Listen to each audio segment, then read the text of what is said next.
This is Shipping and Handling. My name is Josh Gregory, and I have my co-host here, Giovanna Terry. Hello. And in the studio today, we have Stephen Rhein. Stephen, welcome to the studio. Good morning. Thank you. So Stephen is a bread route distributor with over 20 years of experience, and his company is Not By Bread Alone. So Stephen, first off, I know you've got experience in a bunch of different brands, and you're a bread route operator. I'm familiar with that, kind of being tangential to the logistics space, but just can you give a really quick, if nobody's ever heard of bread route operations, Sure. What would you say that industry even is? Yeah, so at a high level, companies use independent contractors like myself to service customers like Walmart, Kroger, Publix in the distribution of their fresh bakery products. Okay, so I keep saying bread route, but it's not just bread. You said bakery products, so what else does that entail? Yeah, so that could include chips, crackers, snacks, sweet treats. There's a plethora of different, offerings as you go down the grocery aisle. I know you see there's hundreds and hundreds of SKUs. Most of them are direct distributed, but some of them are contractor based, like myself. Okay, gotcha. So it is in a lot of ways a contractor model where you're operating for a bakery or on behalf of a bakery. That's correct. Gotcha. But independent, so we own our contract. We have some protections there that allow us to make some, decisions on how we run our business, again, with the backdrop that we're always serving our customer. Gotcha. Very nice. Okay, so like I said, I've tangentially heard of these because I'm kind of in the logistics industry. I've heard of a lot of different route operators. But when you think back, how did you find out about this for the first time, and when was that in your life? Yeah, so growing up in high school, my best friend, his uncle owned a route. Okay. And so I became familiar with the space through hanging out with him. And after high school, he went on to purchase his first route. So riding on the truck with him, we would take our skateboards and, between stops, we would ride around in the parking lot. And those were some fond memories I have with him. And always enjoyed the work, the independent nature of it, being on your own, having a vested interest in the business. And so always had it from a young age as something I would like to do, just wasn't quite ready until probably 5 or 6 years later, stepped into the space on my own. So in high school, you're working with your friend's uncle. Is it an after school gig, or what does that look like? So it's like before school? I feel like those hours would be a little weird. I'm telling you, there were a few days that I did not show up to school. Yeah. I remember getting my license for the first time and driving in and realizing I don't have to turn into the school, and running to Walmart and hanging out with my buddy. Yeah. But those were the good old days, and business is good, and as long as you're serving your customer, you have a lot of freedom in there. Okay, so is it? I guess it's a kind of a good question. Hours wise, is it super early? What do these routes typically look like? Yeah, early morning work. So our goal is always to serve the customer before their receiving hours close. And that can vary by account. Sometimes that's 8 a.m. ready by time. Sometimes you have closer to 12 o'clock. Okay. On heavy days, I'm always out early. On lighter days, you have a little bit more flexibility. Okay. Yeah. So I'm assuming, was the uncle actually still doing the routes back then in high school too? Or he was driving the routes and just had you guys kind of stuck in the back? No, so he owned his own route. Okay. And then my buddy went on to buy a separate route. And so I got to ride along with him out of high school. And after graduating, I went, and I didn't have the capital to purchase my first route. So I started working as a company man for a couple different brands. This was in Pennsylvania. And I figured out really quickly that as a company man, you are low on the totem pole as a new hire. So you are the vacation driver. You usually get the route that no one wants. And I commuted an hour and a half one way from Pennsylvania all the way to downtown Baltimore to run a route. And every morning? Every morning. That didn't last for very long. Yeah. How would that take me out of it? Yeah, no, I'd be 2 days in. I'd be like, I'm out. and the silly thing was, when I was returning back from the route, I would drive right past my house, but they wouldn't let me stop and leave the truck there. And so I had to drive past, go drop it off at the depot, pick up my personal vehicle, and backtrack 45 minutes home. Goodness gracious. So that's where I really found value in the independent model, where you can, pick a premium route from typically someone who's retiring or someone who's moving and wants to sell, and really grow in something that fits your needs. Okay. Now, is that something that you kind of have to wait for somebody to exit before you can enter? Or are there new ones coming up? Like, how does that really work? Yeah, great question. So both. So people retiring, people selling because they're moving or moving into a new industry, but also route splits happen quite frequently. Okay. So as you grow within your territory, one route can split into two, and you have some prerogative there to decide how that is done, as long as it's in the best interest of the company and what Right. you're selling off is enough to be viable as its own route. Right. Got it. And so you said you spent a couple of years as a company man. Does that mean that you were basically running a route for the company? And is that just kind of like a job that they have out there in the market? That's correct. So entry-level job where you're operating under them as a company. They're going to provide you with all the necessities that you need to run the route, truck, insurance. They're going to W-2 you as an employee, but they really control your route. So you might be on one route this week and a different route the next week. You're kind of a floater until they have space for you and you move up that rank, seniority wise. So now, did you try to immediately jump into owning a route, or did you immediately try to go to the job route? I tried, yes. I can tell you then, and my mom will attest to this, out of high school, dragging her to a CPA friend that we have, trying to convince her to mortgage the house. This was before before they had financing options in the business. Trying to convince her that this was a good business, that she could trust me, and that, I just needed a couple $100,000 and I was going to be on my own. And how old were you at this point? This was right out of high school. This was probably 18, 19 years Wow. old. My mom would not even entertain that. Yeah. She'd be like, nope, absolutely not. Yeah. That sounds like a good woman. Well, it's probably a testament to your character that even at that age, your mom was like, well, we should at least talk to a CPA. Right, yeah, let's see what this is about. My mom says no. That's the end of the conversation if I asked that at 18. So yeah. I need to go back and ask her. I wonder if she kind of set the groundwork there before we went in and was like, the answer is no, but he needs to hear it from you. Yeah, you'll never listen to me. That's valid. Yeah. That's funny. That turned out to be a real gift in my life, because the CPA had a client who was a small business owner and was looking for someone like myself. And so while he advised that this is not wise and there's too much risk here, these are some steps that you can take if this is your goal. And I'm going to introduce you to a gentleman who's my client that's looking for an employee. So I got to interview with him, and he's been a mentor in my life, early on. And he taught me a whole lot about running a business, how to manage people, service expectations, dealing with customers. And he really invested in me as a young man in ways that I needed. He was wise enough to see some shortfalls that I had in my character, and he really, through working closely with him, spending a lot of time in a truck, he shared some, personal development books, business books, and those have really impacted my life over the years. Okay, so CPA says no. Yep. You start the mentorship. Is that at the same time as you're a company man, or? So that was after company man. So I didn't last very long as a company man. Got it. Yeah. Those were difficult routes. Okay. So went to work for Jason. This was in Baltimore, Maryland. He ran a specialty cleaning company, but we covered all up and down the East Coast. So I was his first employee, and we spent a lot of time in the truck, driving up and down. As far north as Boston, as far southwest as Wytheville, Virginia, which is a beautiful drive if you've ever been up and down I-81 in Virginia. That was always my favorite trip. But, he really, he was a great mentor to me and a catalyst in, what I needed to become to one day own a route. So your brief detour away from bread into cleaning products. Yes, sir. Did you enjoy that industry at all? Or I did. Okay. Yeah, I did for a few years, and then eventually being on the road all the time, took its toll on me. Yeah. Being in hotels 4 days a week was tough. I wanted to be snowboarding with my friends and playing golf, but I learned a lot in that time, and I relish those memories. So that's twice now. You said skateboarding and snowboarding. So Yeah, has that been still a part of your life, or have you given those up? It has, no. Okay. I love trips out west. I'm a skater, Yes. snowboarder at heart. Okay. Love being outdoors, love playing golf. So I'm hoping my boys will pick that up, but I'm not forcing it on them. That's awesome. Okay.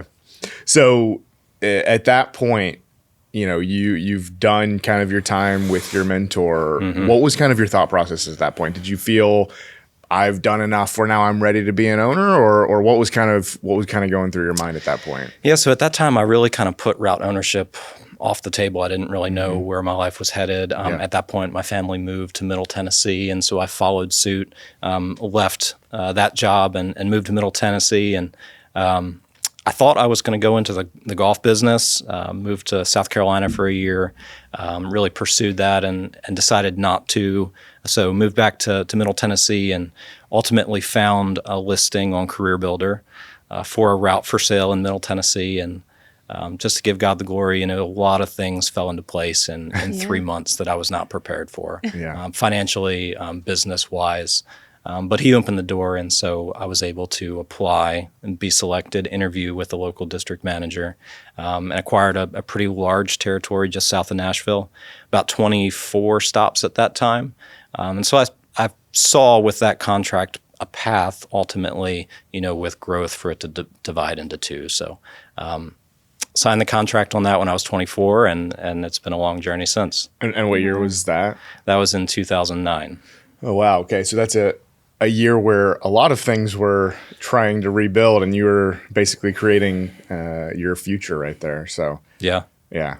that was a crazy time. The market was depressed. Yeah. The interesting thing about the bread business is, it's really a staple item in people's grocery budgets every week. So, bread, milk, and eggs. We just saw the snow that came in and everybody just wiped the bread off the shelves. Yes. Yeah, that was probably something different for you when you came from Baltimore to Tennessee. It was. Our ability or non-ability to handle snow. Yeah. There's no rationing that's happening. It is all. It's a free for all. Just grab what you can. Bread of a half inch, we're clearing out Kroger's. Yeah. It's tickle me Elmo, mayhem all over again. Yeah. It's crazy. Yeah, because you probably went from snow every day, in the winter to we get it once or twice a year. Yeah. And it's Armageddon. Yeah, that's right. But it's a great way to know that there is, stable business there. You have a baseline. It's not going to, fluctuate in huge manners outside of normal metrics. Yeah. Okay, so let's get into, your first real business as you're really getting into the bread space. So year one, I know you said you got a contract. What was the bakery that you started with? Started with Pepperidge Farm. Okay. And from what I hear, that's a really good one to start with. So I think even that is a little bit of a fortuitous thing. When you got into it, did you know the differences between bakeries? Like, how much were you aware of which one you should shoot for, or was it just kind of the opportunity that arose? It was the opportunity that arose. So there was a gentleman looking to retire, sell his route and move to Arizona, live the good life. But I knew Pepperidge Farm was really the cream of the crop. So that was my ideal, but I was really open to anything at that point in my life. Got it. Which bakery was it that you did, back in high school? I worked for Snyder's at the corporate office. I also worked for Frito-Lay for a short time. Okay, got it. So you'd probably heard rumors of like which one would be the best from people talking back in the day. And I was on a Tasty Cake truck with my buddy out of high school. It's funny how local brands have such a staple in the community. So Tasty Cake is based out of Philadelphia, and they do so much volume. They have enough to be a standalone route, where in other territories they need to be a partner brand because they don't quite have the following. Yeah. Did you see a big difference in kind of like the different companies and how they operate, or was it kind of the same model all the way through? Similar model. The biggest variable there is the contract, the strength behind the contract, and of course the product. So when you're dealing with a premium product, you can make decent money with very low labor, so you only have to handle so many units to hit $10,000 a week in volume. When you're selling, entry-level private label products, you have to really handle a lot to make $10,000 a week. So it's really the workload, and that's reflected in the valuations of the business. So, Pepperidge Farm typically commands a premium in the space for those reasons, workload, strength of the contract. So for that reason, it's great for, investor who's coming in and is looking at, long-term capital that they want to deploy for long-term investment. But if you're looking for more of a cash flow model, some of the other bakeries that bring smaller multiples on valuations are great from a return standpoint. I gotcha. Okay, so there's a bunch of different things to consider when you're choosing which bakery. So take me into that first year where you've kind of reached the point where I feel confident I can run one of these, and the right opportunity came. How did that first year go? Was it as expected? Did everything go to plan? What was that like? Yeah, there was quite a learning curve. When I signed that contract, I got 2 weeks training with the local district manager, and then I was turned loose. So I had a framework on how these businesses ran. I had an idea of what I needed to do, but I was not prepared for the nuance that each individual route brings, dealing with a lot of different customers, a lot of different personalities. And then just the variability in the business and predicting how to order and learning my territory itself and knowing that there are certain things I don't need to say to grocery managers was a learning curve. Tell me about that. Was there like a real experience there? And there was, yes. I remember once in my first year getting thrown out of a store from a grocery manager. It was 4 a.m. This was kind of a difficult customer. I was tired, I was cold, and I was in the bread aisle working. 4 a.m. That's right, yeah. I was in the bread aisle working my product, and he came over and kind of started barking in my ear over something. And the receiver came over and started barking in my ear from the other side. And I said a few things that I probably shouldn't have said. And he told me, "Get out of my store." And long story short, cooler heads prevailed. The next day we had a meeting. Okay. He set the groundwork for, if you're going to be a vendor in my store, these are the things that I need you to do.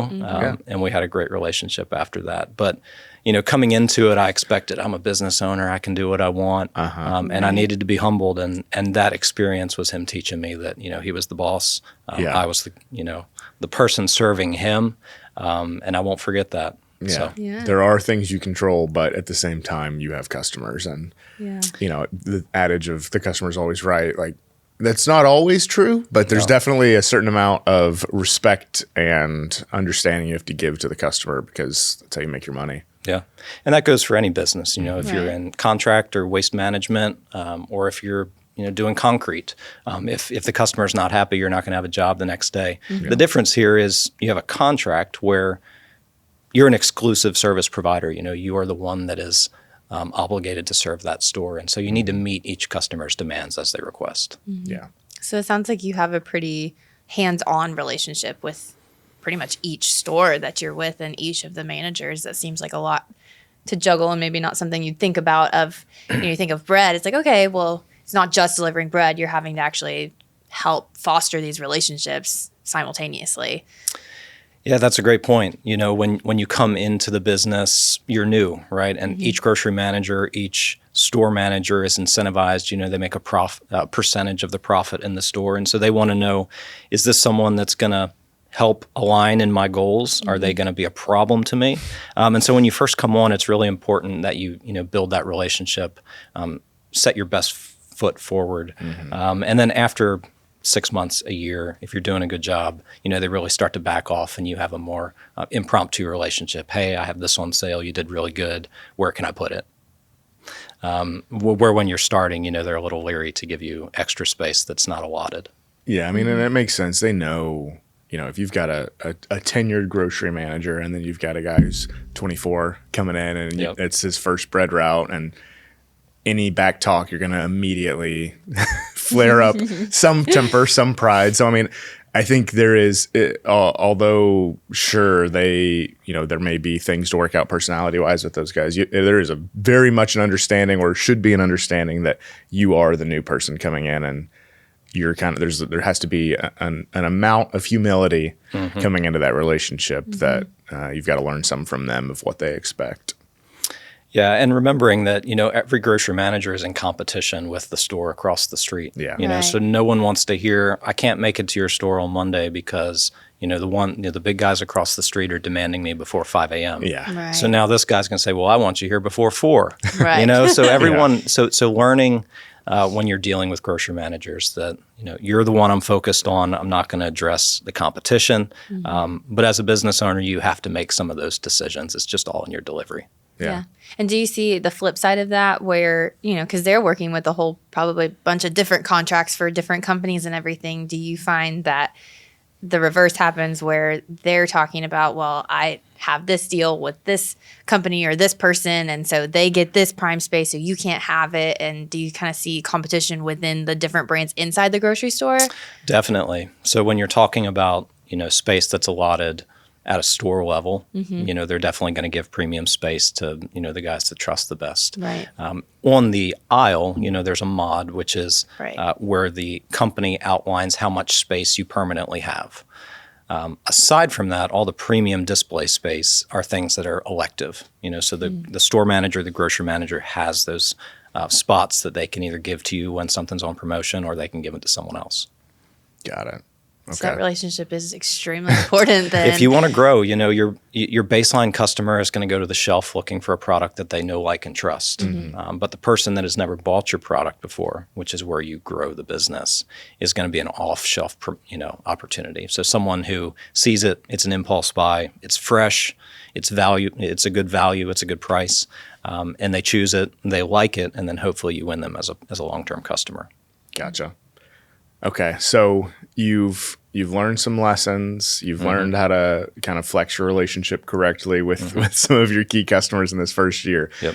Anything else that you kind of really took away from it? Like at the end of the first year, did you feel like you knew everything, you were ready to go, or kind of how did that first year end?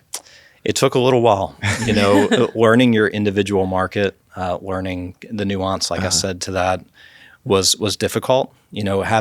Having a mentor was amazing, but I wish I had someone in the space that could mentor me. I've always been encouraged to have someone 20 years ahead of me and someone 20 years behind me. So someone that can pour into me, and someone that I can pour into. Personal development wise, I had that, but I didn't have that in the space. And there was a lot that I could have learned kind of on the front end. If I had that would have been a catalyst for me to grow faster than I did figuring it out on my own. This isn't rocket science, but you have to kind of go through those challenges and figure them out, either on your own or with someone who has been there before. right. Yeah, it's like a lot of these spaces, you can reduce them to very simple things of I'm trying to move bread between X and Y, but and that may be 70%, 60% of the things you need to know, but there's a lot of nuance, like you mentioned, and a lot of, I would say there's a big gap between okay operators and great ones that kind of happens in that margin after you understand the basics and really how to flex and operate successfully. That's right. You nailed it. The difference between good and great is that 10%, right? Yeah. So at that point, did you continue to stay with Pepperidge? What was kind of the trajectory of your journey from there? Yeah, great question. So I stayed with Pepperidge. As I mentioned in our previous episode, had a pretty large territory, about 23 or 24 stops. Grew it, in the first 5 years, worked really hard, got it paid off. So I had a little bit more cash flow there. Nice. Grew it to the point where it was almost ready to split, but not quite. Okay. And so I started thinking, how can I streamline the operation? Because everyone wants service on Monday, right? But I can't physically get to all 24 stops in one day. So how can I get this more efficient? So had a friend that was looking for work. And so we figured out a way where I could go in the day before, pre-sell the store, save him some time, and then I would put him on the truck and he would deliver the product. So When you say pre-sell the store, what does that mean? So typically the flow, it's different for every bakery, but the way I operated was I would walk into the store, I would see what we needed, and I would write an order. Then I would go out to the truck, I would pick the order, put it on the shelf, and move on to the next one. Now, the time it took to, pull the stale, pre-sell the order, figure out what was going on promotion-wise, might have been 30 minutes. And so if you multiply that out across 25 stops, that can take some time. So by me going in the day before, I could provide better service. I could merchandise, rotate, and pre-sell for the next day, which would allow my driver to show up already knowing what he needs, hop in the back of the truck, pick an order, and move on. And so that was a little bridge in my first foray into having an employee. And so we worked 3 days a week at that point. We were able to hit all the stores in one day, and that really expedited our growth. So we were able to provide better service. Growth continued to happen.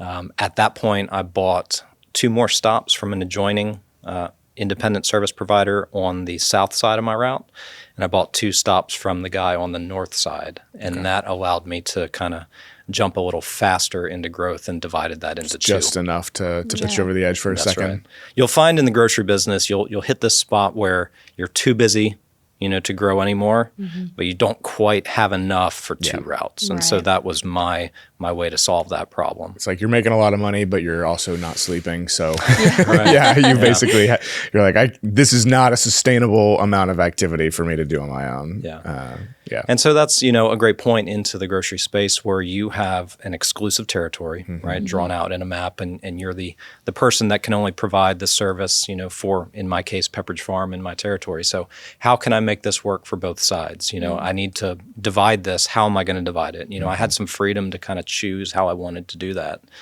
And at that point, I chose to put a second truck on the road and turn it into 2 routes. But you could split it and sell half if you wanted to. And so that would be a way to, recoup all of your investment into the business and then have almost a free route.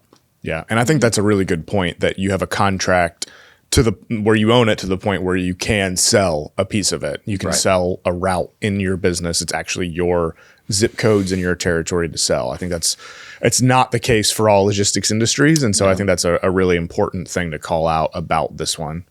Yeah, and these contracts, there's no renegotiations. These run in perpetuity.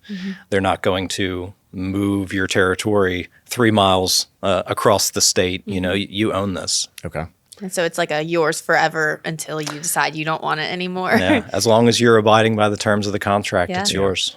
Okay. That's great security, though, knowing that, once you make that investment, essentially, if you run it correctly, it's a very safe investment to know that you've got it. So, yeah, and that's what really made me feel comfortable with starting to do other things, was having a stable baseline where I knew that I could take some risk in some other ventures. That if they fell, my baseline was still stable. I still had a trajectory for my family, for my kids, stability. And I could go all in on something else. And if I hit the moonshot, that's awesome. And if it didn't, I'd learn a lot. But I always had something to fall back on. So at this point in my life, I started doing some other things and contracting, flipping houses. Had a lot of fun with that, but always fell back on the bread routes. Okay.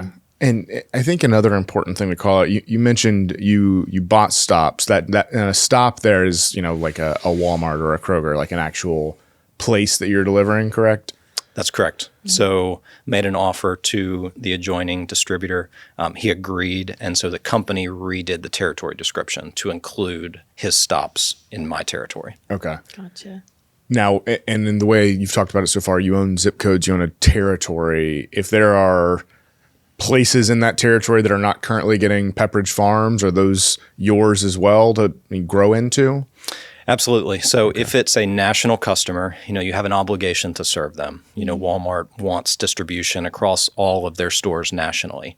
If it's an independent, a mom and pop, a one-off, you have the freedom to go into it if you choose to.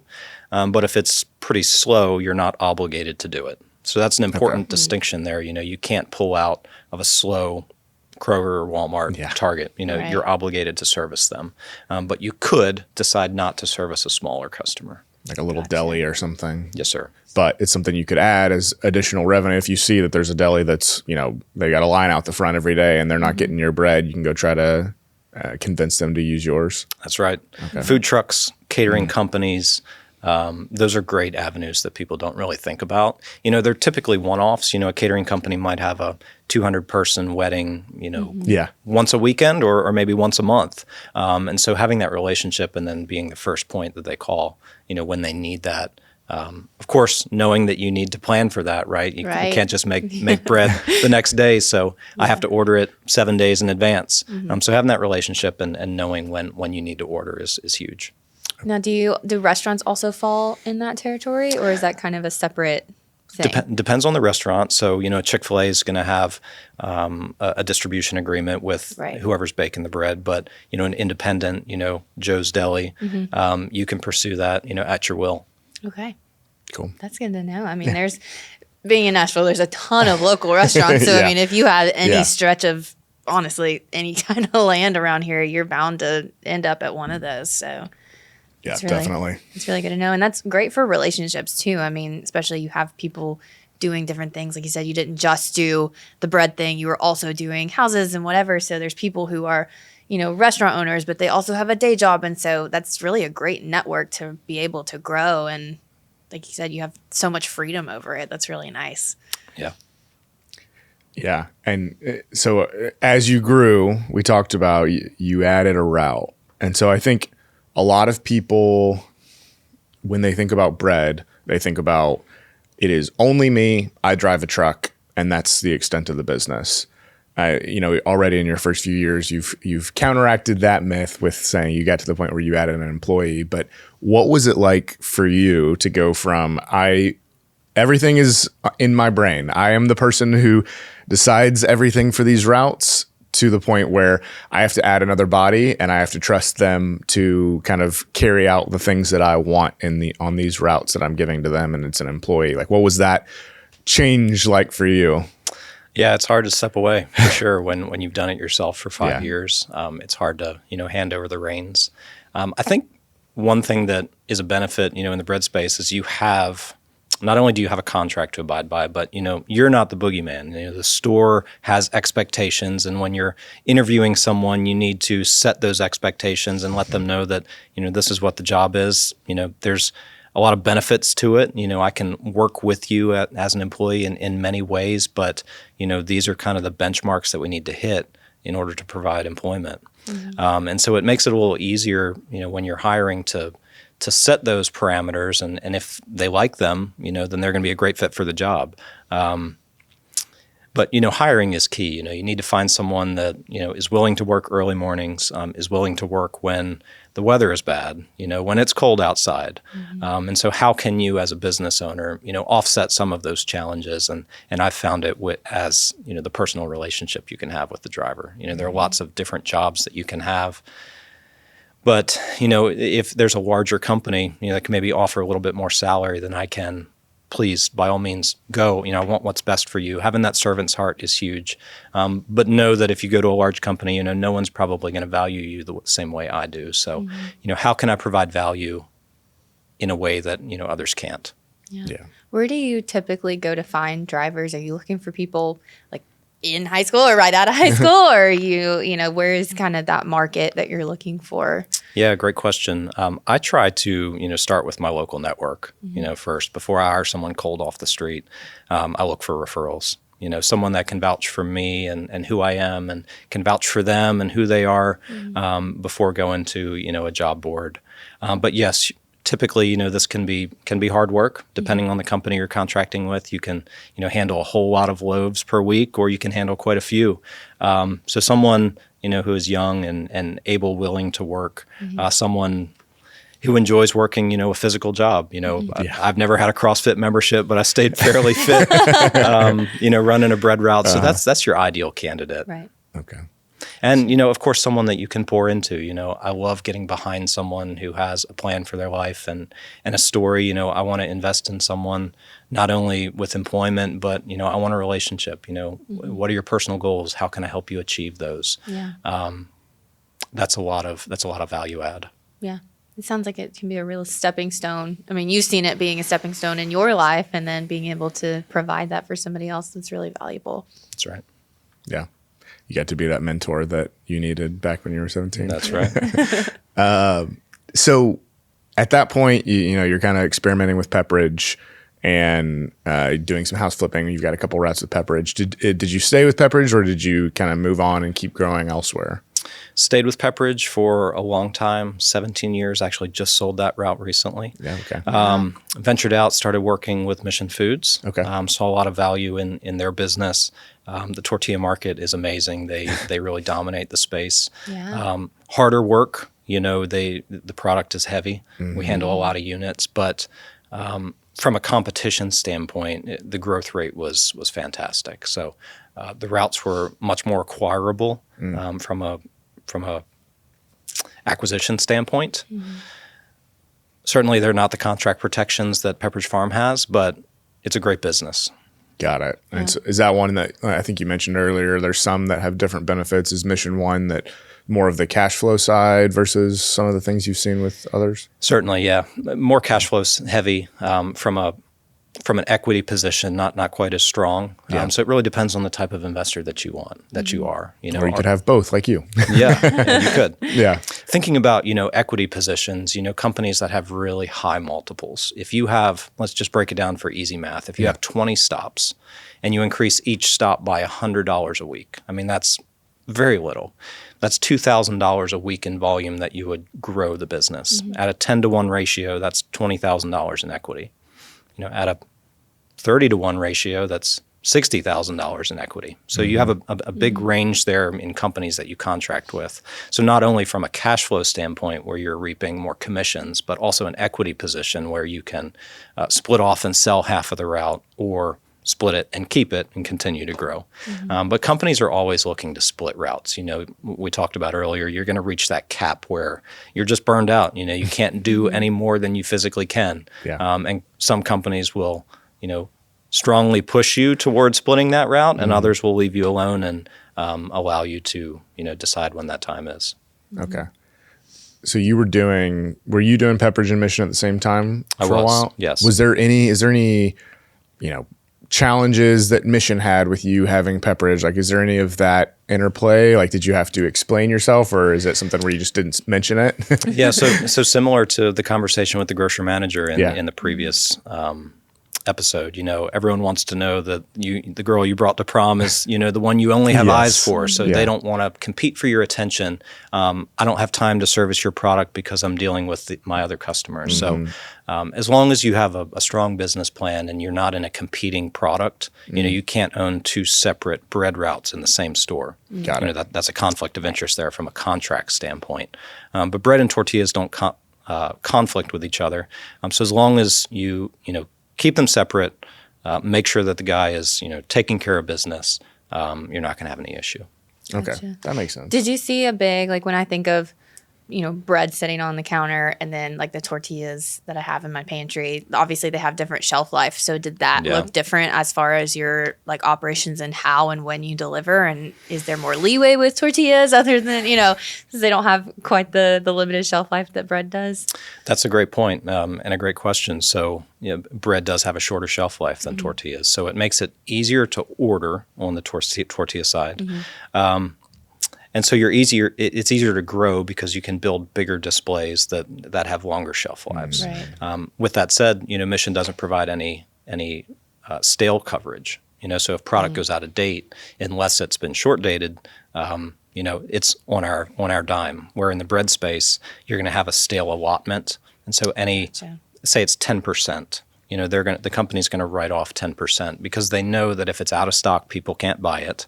And the nature of, the grocery business is when I put my consumer hat on and I go in the meat aisle, I'm looking for the date that is the longest. Right. And so stale is going to be an organic byproduct of the business and operating effectively. And so, some companies provide some stale credit and others don't. So that's an important distinction when you're thinking about risk and the business. And I guess one step beyond that, you mentioned like chips or another type of route. They last even longer, so it makes it even easier. But I'm sure there's different parts of the business where it's not quite as lucrative in some ways, since you don't have as much volume that goes through, because they can stock the shelves for a really long time. So I'm sure there's a trade-off there. Absolutely. But, service is always paramount, regardless of shelf life or displays. Just because you have a longer shelf life doesn't mean that you can dump, a week's worth of product in a store and not come back. People need to make sure that, when I go down the grocery aisle, just by nature, people eat a banana and toss the trash on the shelf. And, when they see that, no one's going to buy from that. Your impressions are this isn't fresh, hasn't been serviced. And that little banana peel can, deter 30 customers all walking down the aisle. So, service is paramount. You need to make sure that the shelf is well merchandised, is clean, is presentable, and giving every, subliminal cue that you can give the buyer to, choose that product. The data points to, once a consumer picks a product and puts it in their basket, they will not remove it for another product, even if it's slightly cheaper, because, they've mentally checked it off their shopping list. So when you go in on 4th of July and you're looking for hot dogs and hot dog buns, the first one that you're presented with, if it's fresh, at a good price, and it's right next to the ketchup and the hot dogs, well, you just got, all 3 sales. So understanding that is really key, and one thing I wish I knew earlier in the grocery business when I started.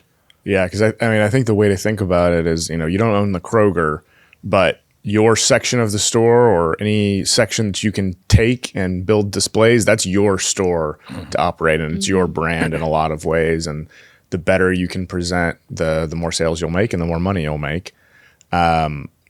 I want to come back to kind of the merchandising and that side of things too. But I think just quickly for people to understand, we're talking about making more money. How do you get paid in this space? Yeah. So you're going to make a commission on all products sold. Okay. And so that would be, you're going to buy the product at a distributor price.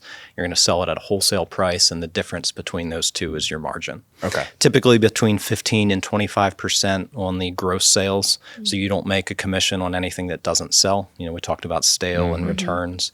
So everything that sells across the register, or the difference between your delivery invoice and your return invoice.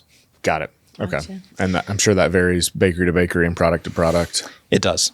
Okay.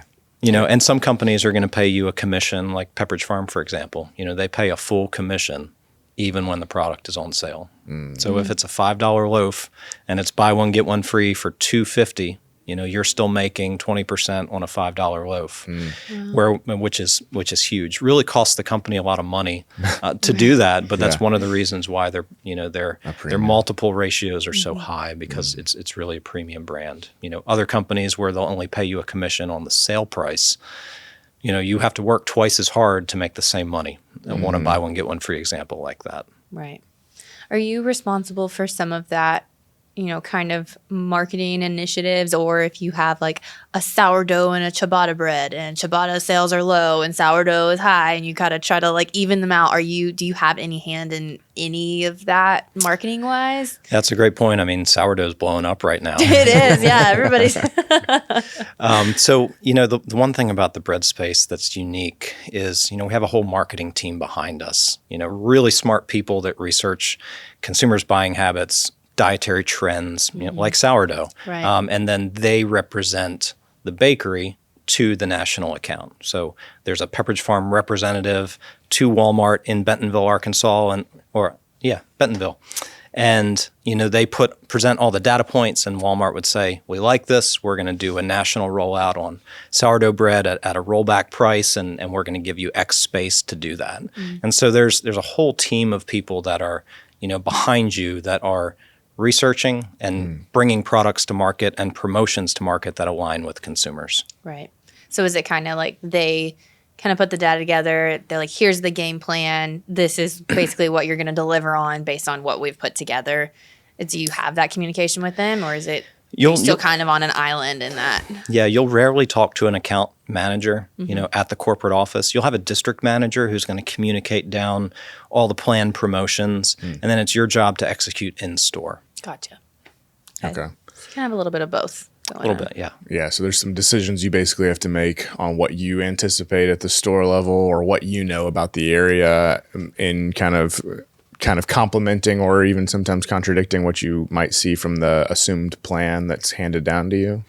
Absolutely. Going back to some of the nuance that we talked about, an example I like to give is just south of us in Manchester, Tennessee, there's this small little town, but they happen to host a huge music festival, Bonnaroo. And for 2 weeks out of the year, almost 100,000 people converge on this small town. So if you have product that's buy one, get one free that week, I mean, you better be 10xing your orders. Those are things that are really hard to predict on a national level. And you have all types of, examples like that across the country where there are macroeconomic variables that are hard for a bakery to forecast. And so having a local incentivized distributor with aligned interests who can forecast that, who knows the market and knows that Bonnaroo's happening and we got to go crazy, so that I can order, 10 days in advance so the bakery knows that they can produce enough to meet the demand of the customers. That's where, the model really shines. Now, Speaking of kind of the geography of it, you said you moved to Middle Tennessee and then kind of took on that territory. Is this something where, if I'm from Nashville and then I decide to go up to Kentucky and would that be a successful model, or do you kind of need to understand the nuances of the territory before you get into it? Yeah, that's a great point. There is some nuance to operations. You would want to look at 52-week sales history for a route. Typically, national brands are going to have a presence across the country. So if you're buying Dave's Killer Bread in California, you should expect to find it in Montgomery, Alabama. Right. So if it's a national brand, I would say that, the business model is strong regardless of where you're living. But of course, always look at historical sales, look at market trends. Is the business trending up or trending down? And then what are the contributing factors for that? Is it the distributor? Is there something that you can change to influence this business as a fresh set of eyes on the ground? Or is this, people moving out of the town in droves for multiple reasons? Right. Yeah. So you just got to do a little bit of your research, and yes. But you still can be successful going into a new territory that you might be unfamiliar with. Sure. I'd imagine too, hopefully if you're buying from somebody, that you can learn as much as you can from them before they leave. Right. Absolutely. Always encourage you, after closing, negotiate in 2 weeks training with the driver who's been on it for 15 years. That the value add there is huge. Okay. So to kind of help people visualize this, can you just walk me through two things? One, what does a day in the life look like when you're a driver? Mm-hmm. And then two, what does a day in the life look like once you've kind of grown beyond that and maybe you're managing things and not driving every day? Like what do those 2 days look like? Okay. As an owner operator, of course, driving to the bakery or the distribution center to load up bread, driving your route, making orders, merchandising product, placing orders with the bakery, forecast it out, whether that's 7 or 10 days in advance, and then doing it all over again the next day. Is it 7 days a week or? Depends on the product, depends on the route. Some are absolutely 7 days a week. High volume territories with, major Walmart accounts can be, every day you're in business. That doesn't mean that you deliver every day, but, every day you need to service the shelf at some point. Okay. And I think we talked really early start times, like 3 a.m. When does a day usually end? 3, 4 a.m., typically noon. Sometimes I know guys that are done at 8 a.m. My friend's uncle growing up, he was home grilling, drinking a beer at, 9:30, because his day was, he started at 1 a.m., so okay. It was noon for him. Yeah. But he had the whole day in front of him. He might have gone to bed at 5 o'clock at night, but, right. He had this, all day, when the sun was up to do what he wanted. Yeah. But, that varies depending on, your route. So I typically started between 4 and 5 and finished between 1 and 2. But I also had some independent accounts, that let me come a little later. So always staggering your route to service, the national brands first, and then hitting the independents later. Okay. And then what's the day in the life once you jumped off that truck? So it becomes more, fail-safes and management. So what happens when the driver calls out, or if there are bakery problems, if we run into challenges with the truck, how can I influence these outcomes, as an owner? Communicating with the driver on promotions, things that are already communicated to me from the district manager and the marketing team we talked about earlier. But at that point, this is a streamlined business that you can step away from as long as you have the ability to step back into if you need to. Now, of course, with scale, that solves that problem. If you hit 5, 6, 7, 8 routes, you can bring on a manager to serve in that role. But until you hit that point, there just isn't quite the margin for it. Okay, so you can hit 5, 6, 7, 8 routes. That's a reality. Is that the same with all bakeries, or are some limit your growth at all? I would say that, as an independent, you have the freedom to purchase as many routes as you would like. Again, you always need sign off on and approval from the bakery and the district manager. So if you're a premium contractor and you're providing a great service, brands want to partner with companies that understand that and do a great job. So if you're a great advocate on the brand and have a track record of success, there's no reason why you shouldn't be approved for multiple routes. Again, as long as you don't become a problem, because then you're a big problem. You're a big problem. Yeah. If you have 20 routes, and which I know people that do, and all 20 routes go down, that's a problem for the district manager. But if you're a one route and it goes down, that's really easy to solve. Right. So understanding your risk, managing that is really key in growing and scaling. Okay.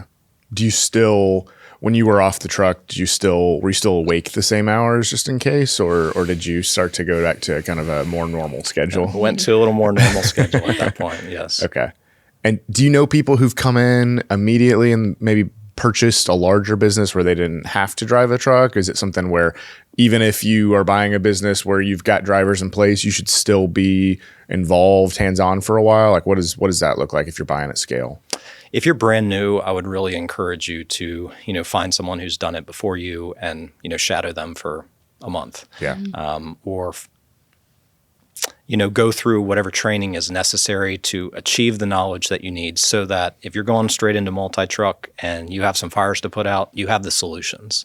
You don't want to be, winging it at that point if you're brand new, and eventually, problems are going to come, and as owners, it all depends on how we respond to those problems. Okay.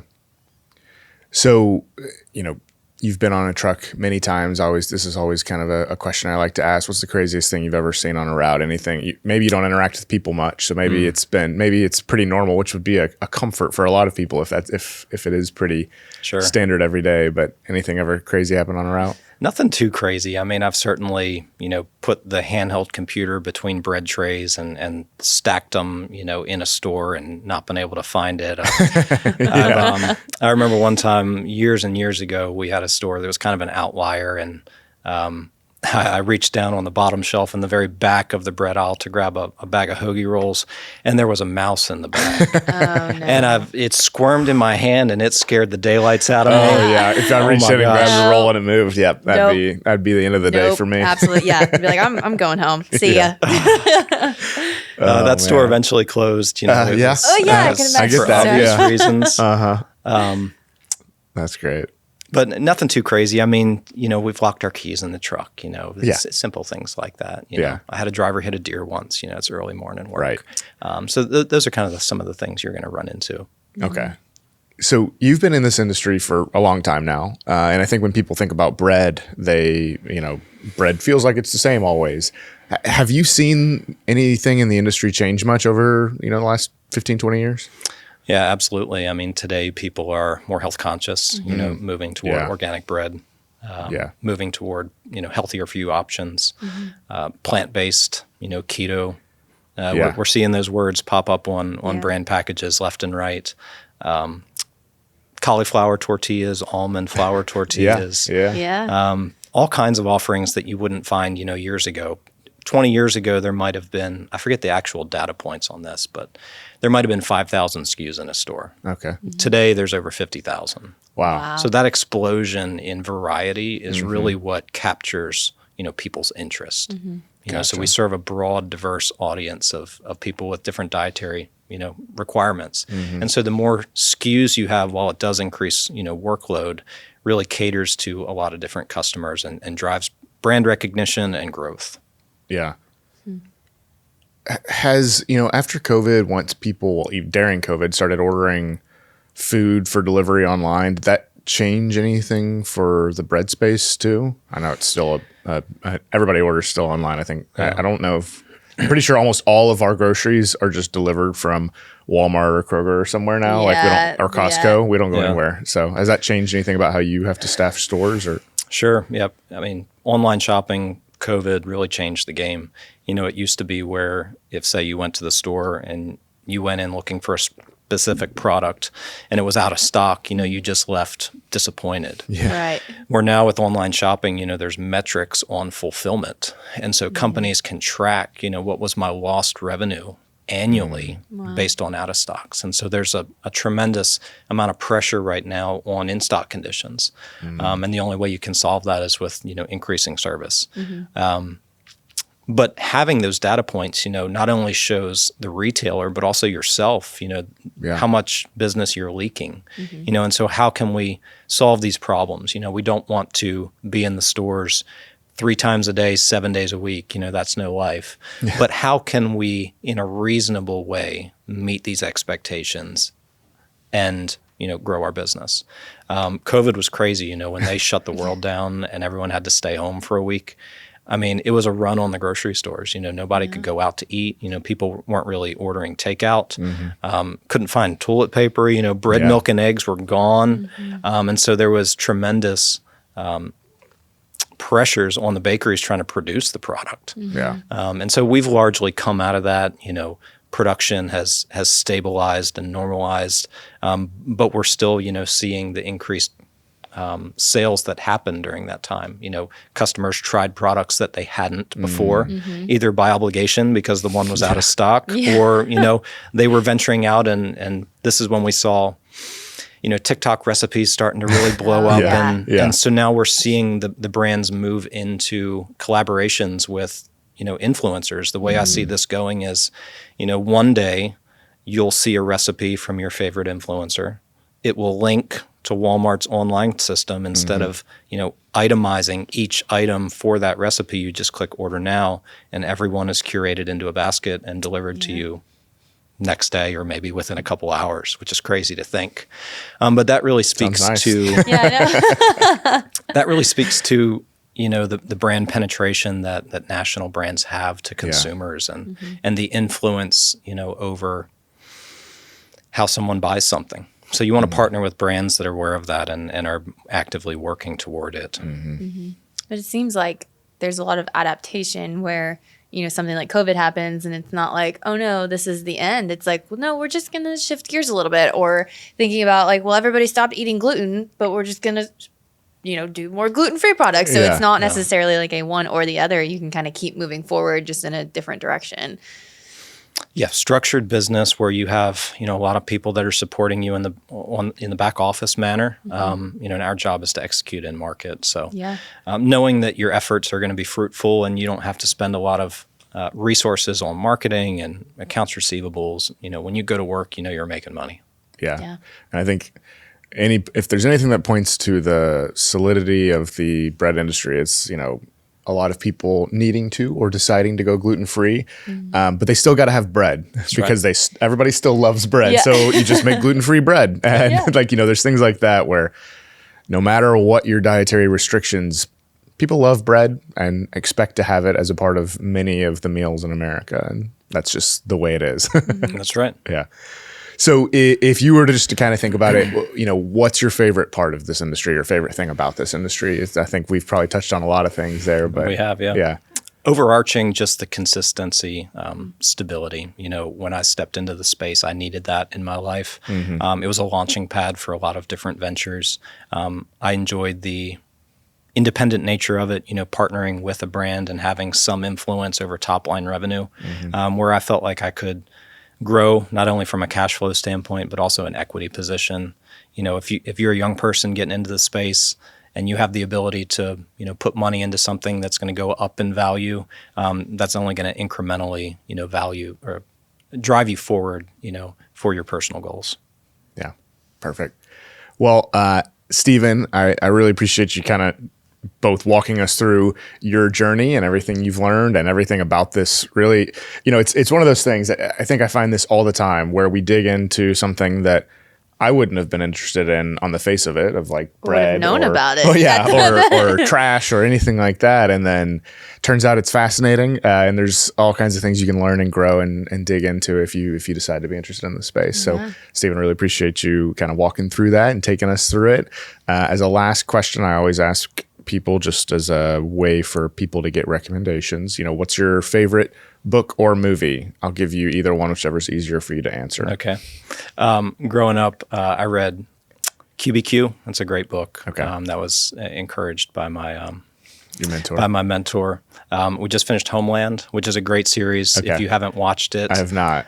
What's it on? Because that's always the challenge these days, right? It was on Hulu. Okay. Okay. Okay. I got Hulu. Yeah. Yeah. 8 seasons, and it kept. Oh wow. It 8 kept, seasons is rough though. It kept my attention all the way through. Most I kind of burn out after 1 or 2. Yeah. Okay. So It's hard to find series with that many seasons these days. That It's are always still the good. mini series and then it's just over and then you're like, well, Yeah. what do I do now? Yeah.